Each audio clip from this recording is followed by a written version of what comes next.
They say fate is an immutable river, its course set from the moment of its birth, carrying all along an unchangeable path. They say destiny is written in stone, etched by unseen hands, a prophecy unveiled with grim finality, leaving no room for defiance, no whisper of alteration. But sometimes, when the cosmos aligns and the will of mortals burns brighter than any celestial decree, even the most deeply carved omens can be shattered, revealing a truth far more profound, that the legend isn't always penned by higher powers, but sometimes by the sheer, unyielding force of human spirit. The looming shadow of certainty. It was a cold February night in Houston, a stage set not for a game, but for an epic clash of titans. Super Bowl 51. For one team, the New England Patriots, it was a chance to solidify an already legendary dynasty, to add another precious jewel to their crown. For the other, the Atlanta Falcons, it was an ascension, an opportunity to seize their long-awaited moment in the sun, to claim their place among football's elite. From the very first whistle, an ominous current began to pull the narrative in a singular, terrifying direction.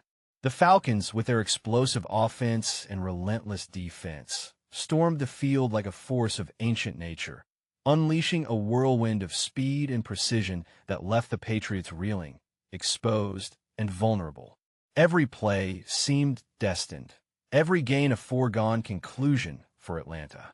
The air in NRG Stadium, thick with anticipation at kickoff, slowly began to solidify into a chilling certainty, a palpable sense of doom descending upon the Patriots' faithful.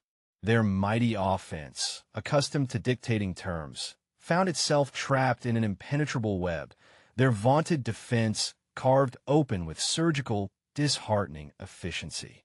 The collective gasp of disbelief from the crowd deepened with each successive score, morphing into a heavy, resigned silence. The digital tapestry of the scoreboard began to tell a story that felt not just unlikely, but utterly irreversible, etching numbers that spoke of an insurmountable chasm, a chasm that swallowed hope whole. The altar of the irreversible. The first half ended, then the third quarter began to wane, and the numbers blinked mockingly from the colossal screens. Patriots 3, Falcons 28. 28-3. It wasn't just a score. It was a verdict, a pronouncement delivered with the cold, unfeeling impartiality of a stone tablet. For the millions watching, for the thousands present, it was the moment when the narrative crystallized into an unshakable, irreversible truth. A Super Bowl, an event synonymous with drama and unpredictability, was, in this instance, seemingly settled. The Falcons were ascendant, untouchable, their victory not just probable, but an ordained outcome. The very concept of a comeback, in this arena, against this team, with so little time remaining, felt less like an impossibility and more like a cruel joke. Indeed, at one point, advanced analytics whispered a chilling truth. The Falcons' win probability soared to a near absolute 99.6%, a statistical chasm almost never breached in the annals of championship history. This wasn't just a deficit. It was a declaration of finality, an altar upon which the hopes of an entire fan base were laid. The expressions of the Patriots' players, often inscrutable, now bore the weight of that truth. Their legendary quarterback, Tom Brady, despite his stoic resolve, was seen to sag under the relentless pressure, the ghost of defeat beginning to cast its long, cold shadow across his seemingly infallible presence. It was the darkest hour, a time when even the most ardent believer might question the power of faith against such overwhelming, empirical certainty.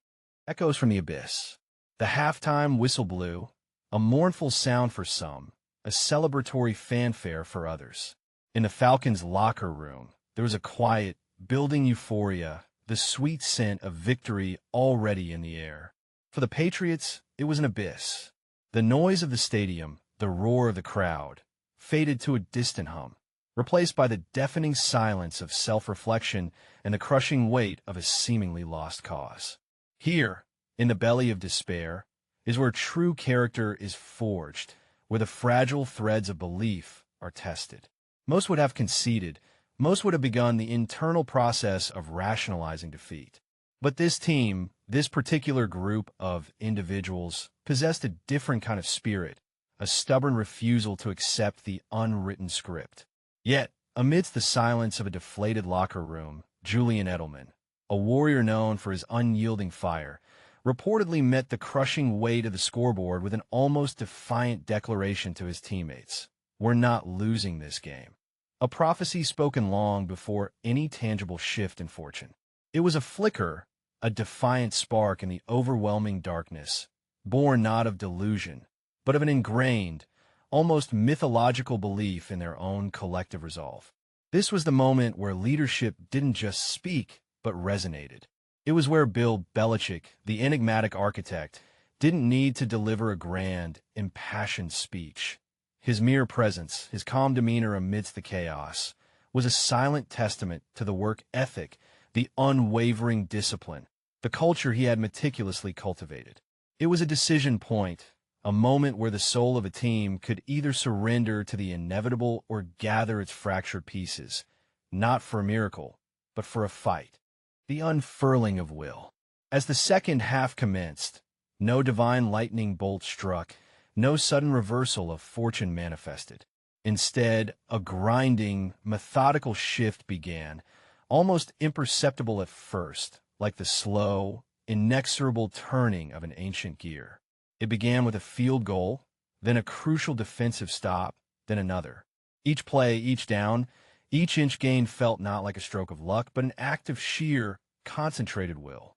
The mystical elements of this comeback weren't in magic, but in the relentless, almost ritualistic application of fundamental principles. Discipline became their compass in the storm. Every assignment was executed with renewed precision, every block thrown with amplified force, every route run with desperate accuracy.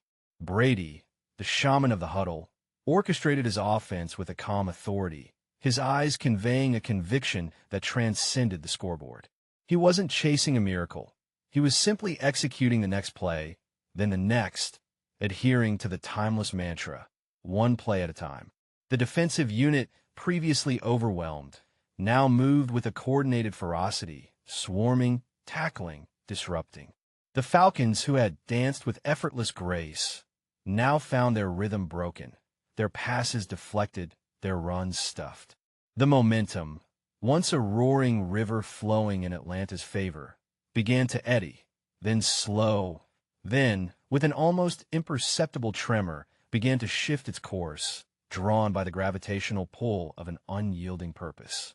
Each completed pass, each tackled run, was not a miracle, but a thread woven back into a tapestry torn asunder, each stitch a testament to their unwavering refusal to surrender.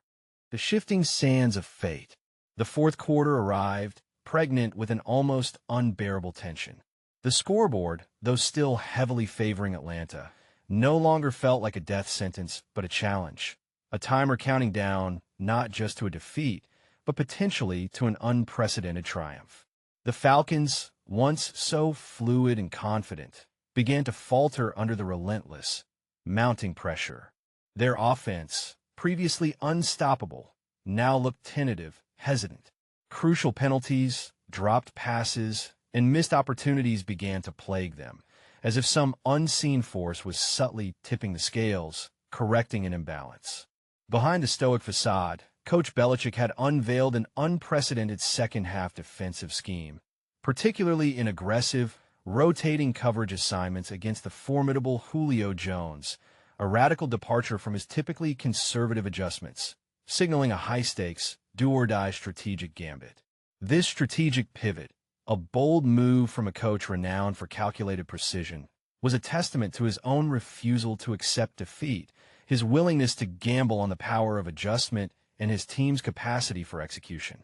Brady, sensing the shift, elevated his own game to an almost mythic plane, delivering passes with laser precision, extending plays with an uncanny awareness, turning seemingly broken plays into critical gains. The stadium, which had been in stunned silence for so long, began to stir, a low hum of hope rising from the Patriots sections, a nervous murmur rippling through the Falcons supporters. The unwritten scroll of destiny was being rewritten, not by grand pronouncements, but by the relentless, grinding effort of every single down, every single inch, every single heartbeat.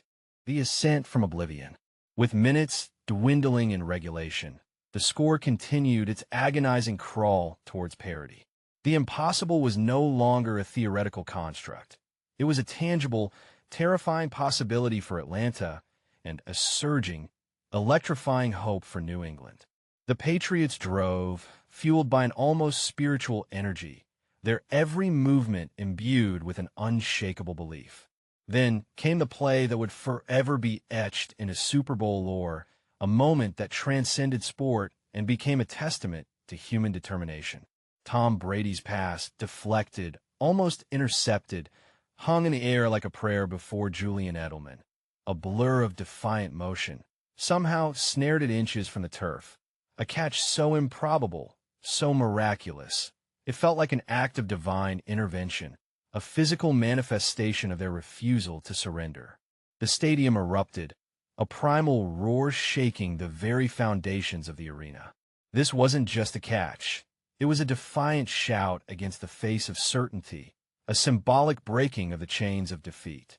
The two-point conversion that followed, executed with surgical precision, tied the game 28-28. The scoreboard, once a monument to their defeat, now flickered with a stark, undeniable equality, a silent testament to the power of unbreakable will. The collective gasp, then the eruption, spoke of a narrative rewritten in real time, a story of an ascent from oblivion that defied all logic, all reason, all expectations. The game was no longer merely a contest.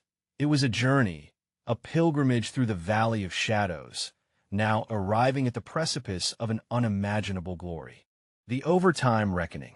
The coin toss in overtime was more than a procedural formality. It was a moment of destiny, the flip of a single piece of metal determining which team would first touch the ball in this sudden death crucible. As it spun, time itself seemed to hang suspended, the very breath of the universe held in anticipation. When it landed in favor of the Patriots, it felt less like luck and more like an affirmation, a recognition that the cosmic forces, once aligned against them, had now pivoted, drawn by the sheer magnetism of their unwavering spirit. Tom Brady took the field, his expression a mask of serene focus, yet radiating an aura of absolute conviction. This wasn't merely a drive. It was a coronation, an inevitable march towards a fate they had willed into existence. Each snap, each handoff, each pass was executed with a chilling, almost predestined precision. The Falcons' defense, exhausted and emotionally shattered, could only watch as the Patriots carved through them, yard by agonizing yard. There was no panic, no frantic haste, only the relentless, methodical advance of an unstoppable tide. The air crackled with a palpable electricity, a sense of impending inevitability that silenced the crowd into a collective, breathless anticipation. As James White plunged across the goal line, it wasn't merely a score. It was the final, indelible stroke of a saga foretold, an ancient prophecy of unbreakable will made manifest in the roar of the crowd. A primal scream echoed through the stadium, a release of tension so profound it felt as if the very fabric of reality had been stretched and snapped back into place. In that instant, the impossible ceased to be a dream and became the chilling, glorious truth, a reordering of the cosmic ledger, leaving all who witnessed it with the unsettling certainty that something beyond mere sport had transpired. It was a victory not just of athleticism, but of an unyielding spirit that dared to challenge fate itself, proving that mental toughness is not merely a trait, but the very essence of true champions, capable of resurrecting hope from the deepest abyss. They say destiny is written in stone, but sometimes the hand that carves it belongs to those who refuse to read the script of defeat.